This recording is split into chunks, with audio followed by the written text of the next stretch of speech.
दादांचा जर घातपात असेल तर सोडणार नाही. मुख्यमंत्री देवेंद्र फडणवीस यांनी सभागृहामध्ये ही प्रतिक्रिया दिली आहे. कुणाचा बाप असला तरी खोदून काढू. रोहित पवारांप्रमाणे आम्हाला ही काळजी आहे. मनात संशय ठेवू नका. सत्य काय ते शोधून काढू असं मुख्यमंत्री देवेंद्र फडणवीस यांनी म्हटलेलं आहे. तुमच्या मनात शंका ठेवू नका. आकाश पाताळ एक करू, पण या केसमध्ये जर कोणाचा घातपात असेल, कोणाचाही बाप असला तरी त्याला खोदून काढू. सहन नाही करणार. कदाचित तुमच्या तीव्रतेपेक्षा माझी तीव्रता कमी असू शकते, पण इतकी बोथट नाही आहे की अजितदादांच्या केसमध्ये कोणी कॉन्स्पिरसी करेल आणि आम्ही त्याला सोडून देऊ, त्याचा मुर्दाही खणून काढू, एवढं तुम्हाला मी आश्वस्त करतो. आणि पुन्हा सांगतो, तुम्ही जे प्रयत्न करतात माझं समर्थन आहे, मी त्याच्या विरोधात नाही आहे.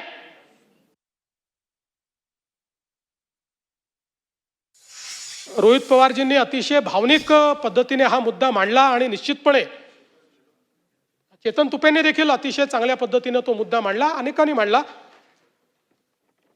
निश्चितपणे महाराष्ट्राची आणि देशाची आणि अजितदादांवर प्रेम करणाऱ्या प्रत्येक व्यक्तीची ही अपेक्षा आहे की याची नीट चौकशी झाली पाहिजे.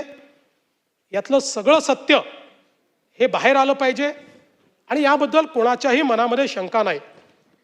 मी या निमित्ताने केवळ एवढंच सांगू इच्छितो की रोहित पवार प्रयत्न करतायत, चांगलं आहे. आमचं सगळ्यांचं त्यांच्या प्रयत्नाला समर्थन आहे. मात्र ही भावना होता कामा नये की इतरांना त्याबद्दल काही घेणं देणं नाही आहे. ही भावना अयोग्य आहे. रोहित पवारजींनी अतिशय भावनिक पद्धतीने हा मुद्दा मांडला आणि निश्चितपणे चेतन तुपेंनी देखील अतिशय चांगल्या पद्धतीने तो मुद्दा मांडला, अनेकांनी मांडला.